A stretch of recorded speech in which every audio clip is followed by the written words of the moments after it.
KIF Kerala infrastructure investment fund board KIIFB എന്നത് സംസ്ഥാന ബജറ്റിനു പുറമെ വലിയ തോതിലുള്ള അടിസ്ഥാന സൗകര്യ വികസന പദ്ധതികൾക്കായി പണം സമാഹരിക്കാൻ രൂപീകരിച്ച ഒരു സർക്കാർ സ്ഥാപനമാണ്. 1.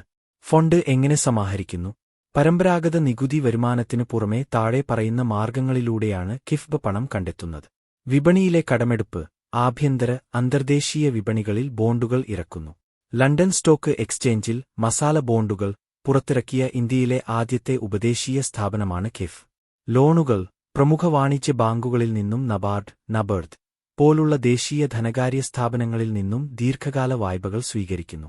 പ്രവാസി ചിട്ടി KSFE വഴി നടത്തുന്ന പ്രവാസി ചിട്ടികളിലെ പണം കിഫ്ബ് പദ്ധതികളിൽ നിക്ഷേപിക്കുന്നു. Seed capital. ബോർഡിന്റെ പ്രവർത്തനങ്ങൾ തുടങ്ങുന്നതിനായി സംസ്ഥാന സർക്കാർ നൽകുന്ന പ്രാഥമിക മൂലധനം. Number 2. ഫണ്ട് എങ്ങനെ ഉപയോഗിക്കുന്നു?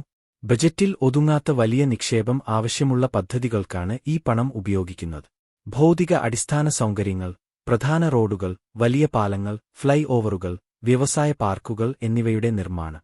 സാമൂഹിക അടിസ്ഥാന സൗകര്യങ്ങൾ. സർക്കാർ സ്കൂളുകളുടെ നവീകരണം, ഹൈടെക് ക്ലാസ് റൂമുകൾ, പൊതുജനാരോഗ്യ കേന്ദ്രങ്ങളുടെ വികസനം. മറ്റ് പ്രധാന പദ്ധതികൾ. KFON. സംസ്ഥാനത്തുടനീളം അതിവേഗ ഇന്റർനെറ്റ് ലഭ്യമാക്കൽ. ട്രാൻസ്ഗ്രിഡ് 2.0.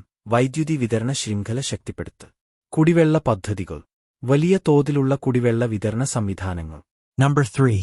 ഫണ്ടിനുള്ള സുരക്ഷാ ക്രമീകരണങ്ങൾ. നിക്ഷേപകരുടെ പണം സുരക്ഷിതമാണെന്ന് ഉറപ്പാക്കാൻ കൃത്യമായ സംവിധാനങ്ങൾ ഇഴോഷോക്കുണ്ട്. നിയമപരമായ വരുമാനം. KIF നിയമപ്രകാരം സർക്കാർ പിരിച്ചെടുക്കുന്ന പെട്രോളിയം സെസ് പൂർണ്ണമായും മോട്ടോർ വാഹന നികുതിയുടെ നിശ്ചിത ശതമാനവും 10% മുതൽ 50% വരെ ഇഴോഷോക്ക് നൽകണമെന്ന് വ്യവസ്ഥയുണ്ട്.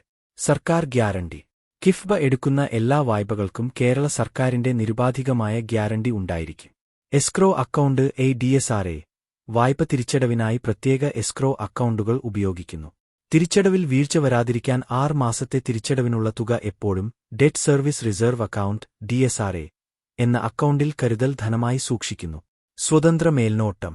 മുൻ CAG ഉദ്യോഗസ്ഥർ അടങ്ങുന്ന fund trustee and advisory commission FTAC പണം കൃത്യമായി വിനിയോഗിക്കുന്നുണ്ടെന്നും തിരിച്ചടവ് ശേഷി ഉറപ്പാണെന്നും പരിശോധിക്കുന്നു.